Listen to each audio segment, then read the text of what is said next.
All right, here's everyone's favorite Serbian center, Nikola Jokic. Denver Nuggets go ahead and beat the Clippers 112 to 110. My pick in this series was the Clippers in 6 games. I'm not going to overreact and change my pick just off of one game, but it was a really impressive win for the Denver Nuggets. If you would have told me before the game, hey, Denver's going to win game one, I wouldn't have thought you were crazy or acted like, oh, no, Denver has no chance to win game one. Definitely give Denver a chance to win the series, and I wouldn't be surprised if Denver did win the series, but my pick was the Clippers in 6. I just feel like Jokic is going to have to take on too much of an offensive load where the Clippers have Kawhi, they have James Harden, Norman Powell can go off at times, Zubac can play really good, Jones Jr. off the bench is just a great defender. He can knock down some threes. Chris Dunn with his defense. Even after this game, I just think the Clippers are the better overall team. It doesn't necessarily mean they're going to win the series, but I still have the Clippers in 6. But Nikola Jokic right here was just so impressive.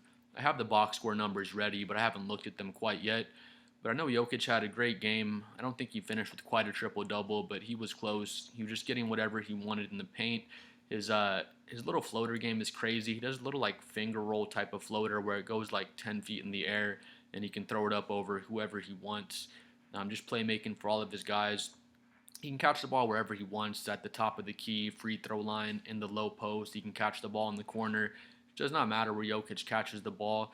As soon as he touches it, the double team usually comes, and then he's just like a basketball supercomputer. Finds his open teammates and gets him the ball for easy buckets. So Jokic was great. James Harden had a huge first quarter, just a huge game overall. Towards the end of the fourth quarter, he had that big floater.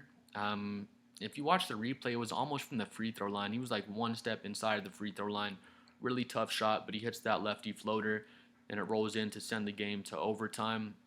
He had another gigantic three. I think it was before that floater, he hit a gigantic three to cut the lead to 2 points, I believe, towards the end of the fourth quarter. So Harden was playing great. I know Kawhi had a great game, but watching it didn't feel like he had a gigantic impact. Just from the eye test watching the game, let me know if you felt the same way, but just from my eye test, I'm a San Antonio Spurs fan, so I've watched Kawhi for years, but just from me watching him, he was moving very well. He didn't look like his knees were bothering him or anything like that. He was moving great, and he looks like he's in great shape out there, but at the end of the fourth quarter, James Harden's hitting all these big clutch shots. Wasn't surprised that Harden was making them. He's a clutch player. In the playoffs, it can be kind of hit or miss, but not surprised to see James Harden making clutch shots. But I expected to see Kawhi making all those big shots down the stretch. To be honest, once we're in the last 4 or 5 minutes of the game, I was thinking James Harden's played awesome so far. Now Kawhi's about to come in, go on a little run of his own, and hit some clutch jumpers to just wrap up the game and get the Clippers that game one victory because they were playing so well all game long. They looked like the better team than Denver for the entire game, to be honest, but Denver just made the big plays down the stretch, made all the hustle plays, and ends up winning the game. Kind of get to the numbers here. Just more off of my first impressions as well.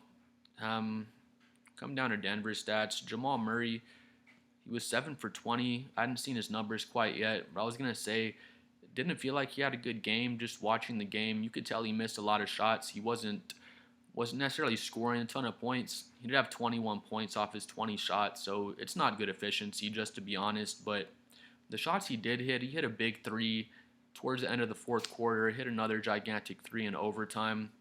The announcers are making the point. It's just weird with Jamal Murray. I agree with them. He could be having a bad game like he was pretty much this entire game. He was 3 for 7 from three, so that's okay.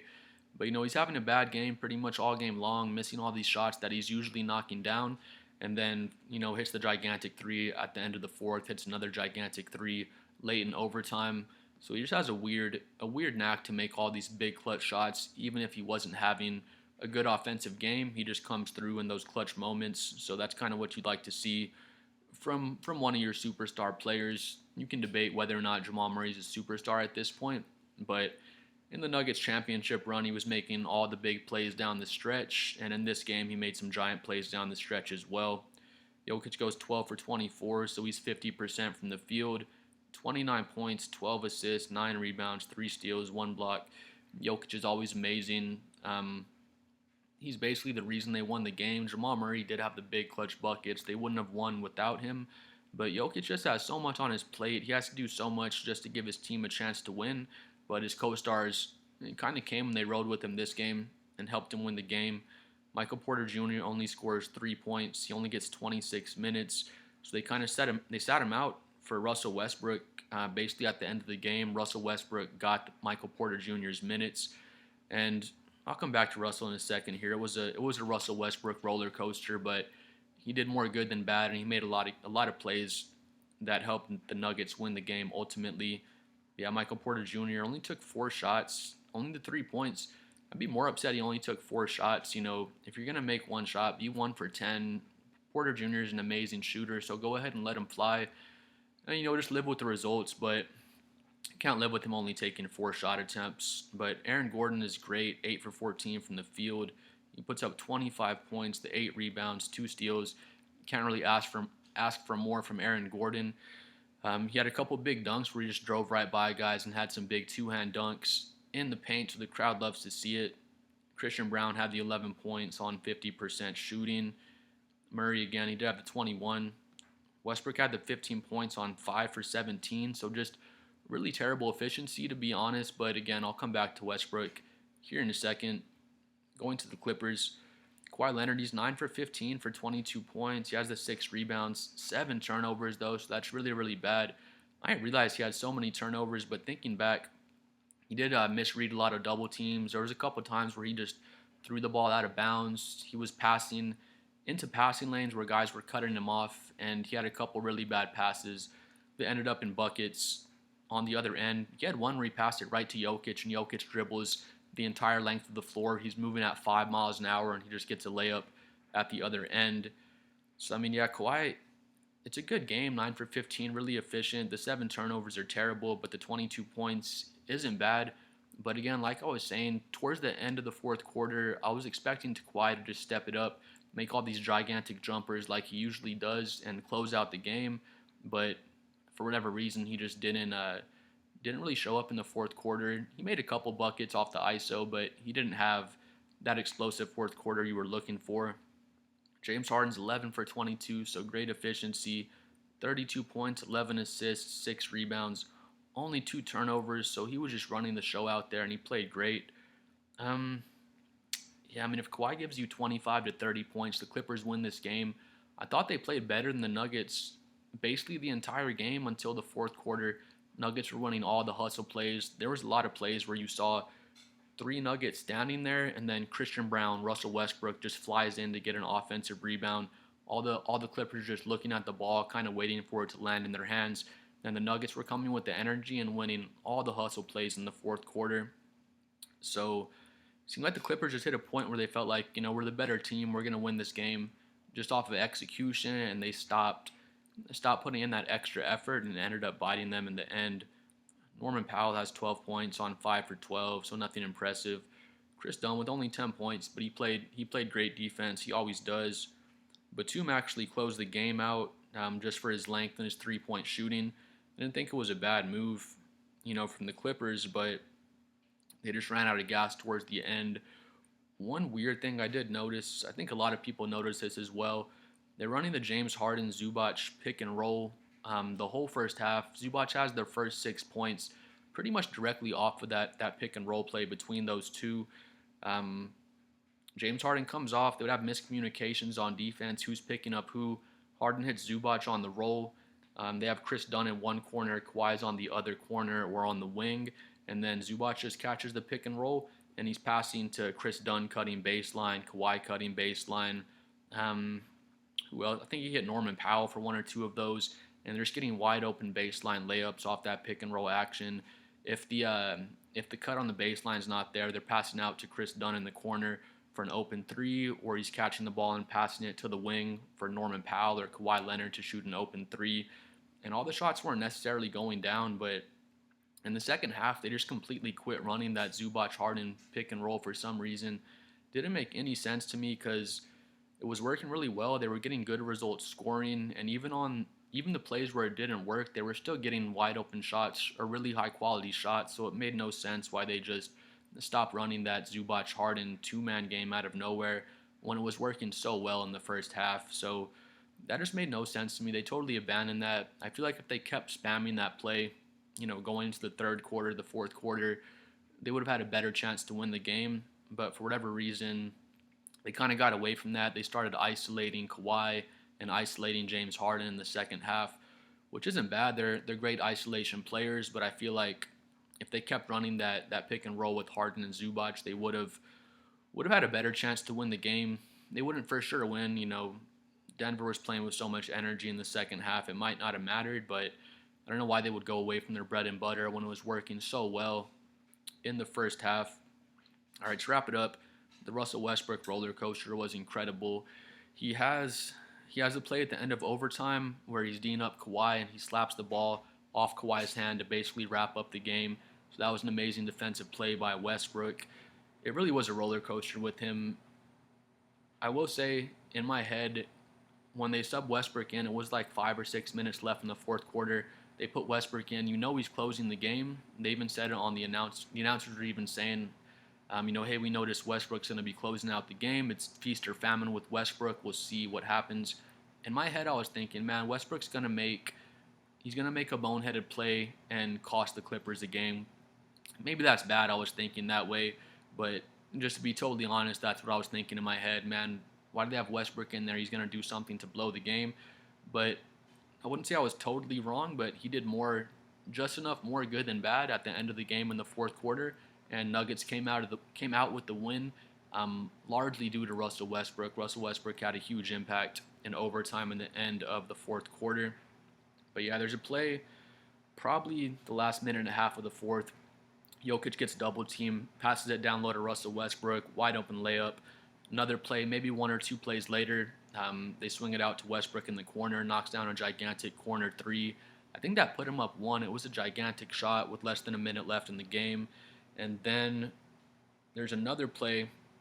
It's probably the last 2 minutes of the game. Westbrook's on the fast break.